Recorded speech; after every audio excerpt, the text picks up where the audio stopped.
Galerinha, passando aqui só para tirar algumas dúvidas de vocês. Hoje, infelizmente, eu vou estar fazendo assim, certo? Nossa videoaula, porque eu tô com um probleminha no computador. Às vezes ele pega, às vezes ele não pega. Tá com problema no carregamento, né?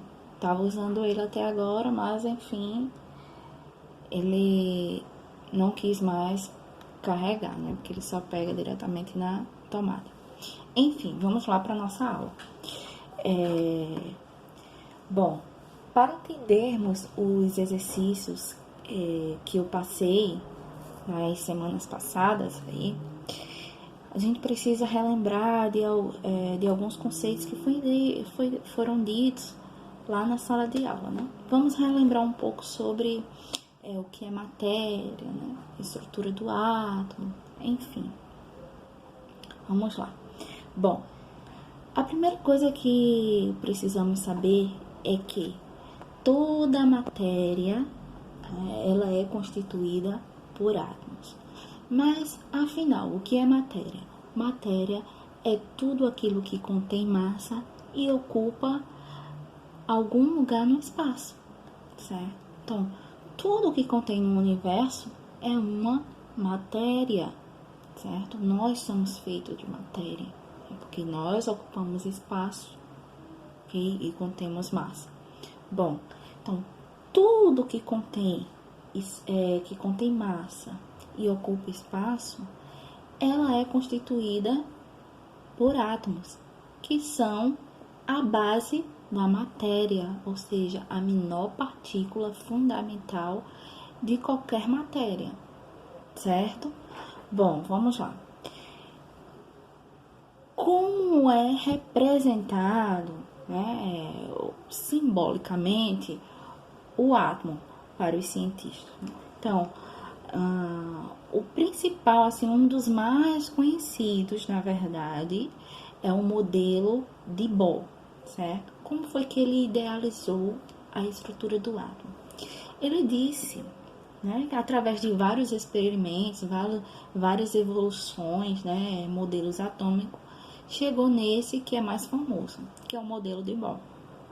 Então, todo o apanhado, né, de estudos de vários cientistas, ele chegou a esse modelo, né, e representou o átomo da seguinte forma. Ele observou que o átomo continha uma eletrosfera, certo? Que é essa aqui. Então, esse círculo todo é o que chamamos de eletrosfera.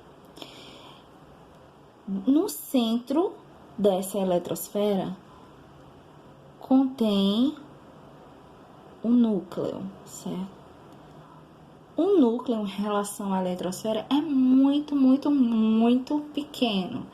É como se fosse a gente no centro do universo, certo? É essa relação, beleza? Contém um núcleo. E ele disse que nesse núcleo, né, contém cargas positivas, que são chamadas de prótons, certo? E contém cargas neutras, que é chamada de nêutrons, certo? Isso tudo dentro da onde? Do núcleo, ok? Então, o átomo, ele constitui, né, de uma eletrosfera e de um núcleo. Então, esse aqui é chamado de núcleo, certo? E essa aqui, ó, todo esse espaço aqui vazio é chamado de eletrosfera, ok? Eletrosfera. Bom, mas ele observou também que dentro dessa eletrosfera, né, existem o que chamamos de elétrons, né? Então, esses elétrons,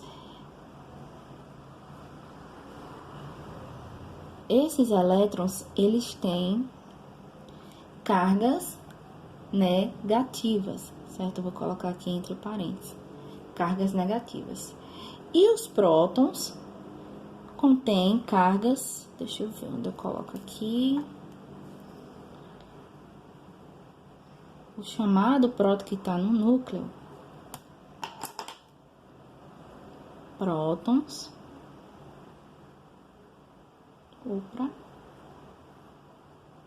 prótons tem cargas positivas, certo? Contém cargas positivas. Dentro desse núcleo, né, ou dentro desse átomo, vai existir várias camadas, certo? Então, o átomo ele só não constitui de esse círculo vazio, certo? Que é a eletrosfera, e um núcleo não. Ele também observou que o átomo em si constitui, né, de várias camadas, certo? Dependendo das quantidades de prótons e de elétrons que eles tiverem, que o átomo tiver, essas camadas podem ser mais ou pode ser menos. Só vai depender da quantidade de prótons e de elétrons, certo? Bom, sabendo disso, né, podemos determinar a quantidade de camadas, certo? Através da quantidade de elétrons, certo? Quanto mais elétrons eu estiver, mais camadas eu vou ter, ok? Bom, essas camadas, cada uma tem o seu nome, vamos dizer assim, certo? Essa primeira camada, que fica mais próximo do núcleo, ela é chamada de camada K. A segunda de camada L e a terceira de camada M. Mas existem várias camadas. Então, ela pode chegar até a camada Q, certo? K, L, M, N, O, P e Q. Bom, cada camada dessa, ela aguenta uma certa quantidade de elétron, certo? Eu não posso chegar aqui e colocar elétrons de todo jeito, não, certo? Então, elas suportam, cada camada suporta uma certa quantidade de elétrons, beleza? Bom, a camada K, que é a primeira, mais próxima do núcleo, ela só suporta 2 elétrons, certo? Ela só pode até 2 elétrons. Aqui, ó, a camada L, 8 elétrons, a camada M, 18, certo? Mas isso aí a gente vai ver mais na frente, mais detalhado. Eu só tô dando um resumão, certo? Bom, sabendo de toda essa estrutura aqui, agora a gente passa para outra representação, certo? Então, esse modelo que a gente acabou de ver é o modelo, né, representado, o modelo atômico representado, né, por Bohr.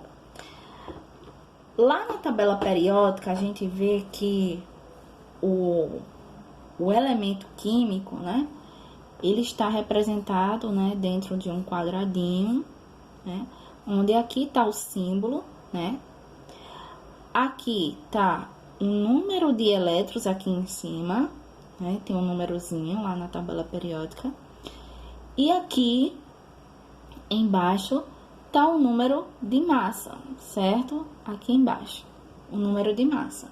Então, aqui em cima, na tabela periódica, é o número atômico, que podemos chamar de elétrons, a quantidade de elétrons, certo?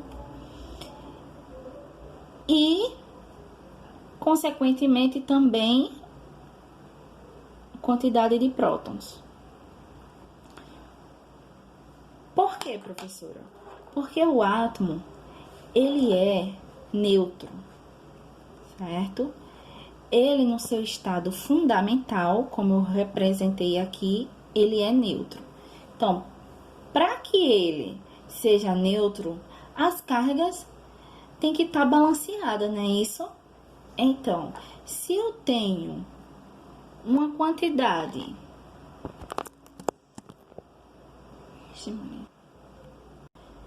Se eu tenho uma quantidade de elétrons aqui, eu vou ter que ter também a mesma quantidade de prótons. A mesma quantidade que eu tenho de elétrons, eu vou ter que ter de prótons. Por quê? Porque só assim que ele vai estar no seu estado fundamental, ou seja, neutro. Porque vai ter igualdade de cargas, certo? Tendo essa igualdade, ele nem vai estar mais positivo e nem mais negativo, certo? Ele vai estar com cargas iguais, beleza? Bom, vamos lá. Então, voltando para cá. Sabendo disso, certo? Eu posso dizer que a quantidade de elétrons é igual à quantidade de prótons. Então, portanto, eu posso dizer que o número atômico, certo? Pode ser tanto o número de elétrons como o número de prótons neste elemento químico. Lembrando que todo elemento químico que está lá na tabela periódica, representada dentro desse quadradinho, certo? É um conjunto, um conjunto de átomos daquele elemento, certo? Ok? É um conjunto, não é o átomo, um átomo só não.